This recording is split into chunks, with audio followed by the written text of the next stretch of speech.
Bonjour à tous, petite vidéo aujourd'hui sur une fourmi que j'affectionne particulièrement, que vous avez peut-être déjà reconnue, on sait pas, on va voir. Allez-y, c'est parti!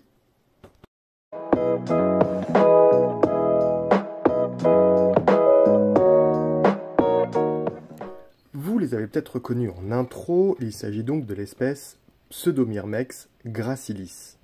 Une espèce que j'ai depuis août 2020 à la maison et que j'ai décidé d'élever, on ne se refait pas, en terrarium. C'est donc un terrarium planté, je vous le présenterai un peu après. Et cette espèce-là, elle me vient de chez Exotic Ants, donc du coup de Enrique Baumgarten. C'est une espèce que j'affectionne particulièrement, ne serait-ce que par sa forme de guêpe, et je la trouve sublime. Il ne faut pas confondre Pseudomyrmex gracilis avec Tetraponera rufonigra, je me plante tout le temps dans l'espèce. Je vous donne déjà des nouvelles, je l'ai aussi, j'ai cette espèce-là depuis la bourse de Mons, j'avais fait un petit short dessus. Tetraponera rufonigra, j'y arriverai jamais, est plus grande que Pseudomyrmex gracilis, et Tetraponera vient surtout d'Asie du Sud-Est. Là, je vous montre une petite évolution de Tetraponera, du coup, ça pond bien, ça bombarde bien, et honnêtement, je pense que la colonie est bien partie. Je vous fais un petit suivi, c'est pas du tout le but de la vidéo, mais c'est juste pour vous présenter un peu les deux espèces. D'un côté, Pseudomyrmex que j'élève, et là, ici, Tetraponera rufinogra. Le terrarium, si vous m'avez déjà vu en exposition, c'est une espèce que j'adore, donc du coup j'amène régulièrement en exposition. Il s'agit d'un terrarium muni d'une brumisation automatique qui fait de base 40 sur 40 sur 50 de haut.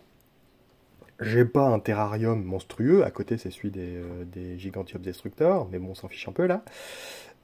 Globalement, c'est pas vraiment le même maintien, parce que Pseudomyrmex gracilis, à la différence de Gigantiops, a vraiment une aire de répartition qui est beaucoup plus importante. Mais donc voilà, le terrarium 40-40 sur 50, avec un espace végétalisé. D'un côté, j'ai mis un Ficus sagittata avec des grandes feuilles, c'est assez sympa, mais c'est assez envahissant, donc il faut que je le coupe régulièrement. Je vais le remplacer prochainement par un Cissus, une plante nectarifère. Dans ce terrarium, j'ai mis des bambous. Certaines qu'elles ont déjà percées, pour pouvoir faire leur nid. Pourquoi? C'est une espèce qui vit dans les branches, et c'est une espèce qui a besoin du coup de tiges creuses, le bambou ne pourrissant pas, étant pour moi une alternative géniale. On aurait pu mettre certaines autres branches de type... Attends, qu'est-ce qui est utilisé aussi? Enfin, elles aiment bien la ronce, elles aiment bien ce genre de branche en fait. Mais là, j'ai utilisé du bambou par simplicité, tout simplement. Elles vivent donc dans les branches, dans des branches creuses. On les voit là d'ailleurs, c'est un trou qu'elles ont percé elles-mêmes dans le bambou. C'est assez dur malgré tout, mais comme Tetraponera, ce sont de très très bonnes foreuses. Elles ont donc des nids annexes. Au départ, c'était le bambou qui était à la verticale, en fait. Je les ai fait nicher là-dedans dans un tout petit terrarium au départ. Et elles se sont installées, la reine en tout cas, est dans le tube en bambou à la verticale. Et elles ont colonisé tous les autres tubes en bambou du terrarium. Elles ont également colonisé les parois en chêne-liège. Donc j'ai beaucoup de nids satellites dans ce terrarium.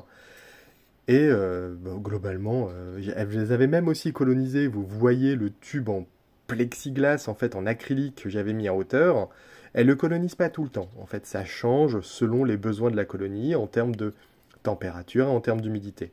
En pleine saison, en plein été, elles vont coloniser le tube en acrylique et du coup, j'arrive à avoir un suivi régulier, en tout cas, du couvain, parce qu'elles le mettent à l'espace le plus chaud, tout simplement. C'est une espèce qui est très active. Là, c'était juste une petite séquence pour vous faire voir l'activité. Bien sûr, je l'ai accélérée, hein, elles ne vont pas aussi vite que ça.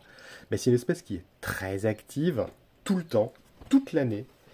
Et vraiment avec une forme un peu de guêpe, en fait, un mode de déplacement un peu comme les guêpes, dont leur nom, hein, Pseudomyrmex gracilis, je crois que ça veut dire mince, si je ne me trompe pas, gracilis. J'ai pas fait de latin, enfin j'en ai fait, mais bon, il y a longtemps. Elles sont vraiment super chouettes, super actives, elles se déplacent constamment et c'est un vrai régal à observer, en tout cas pour toute personne qui est intéressée par les espèces sud-africaines, enfin sud-américaines. Je trouve qu'elles sont clairement sous-cotées. On n'en voit pas peu en élevage, alors qu'elles sont franchement géniales. Certains diront que c'est beaucoup plus simple d'acquérir Tetraponera rufonigra, parce qu'elle vient d'Asie du Sud-Est, et l'Asie du Sud-Est est plus prompte à nous envoyer des espèces. Mais, en tout cas celle-ci, elle est un peu plus petite, et depuis 2020, je ne me suis jamais fait piquer. En tout cas, bon, je touche du bois, il semblerait qu'elle pique, mais en tout cas, je ne me suis jamais fait piquer. En termes d'alimentation, hein, des insectes classiques, du liquide sucré en quantité, insectes également en quantité.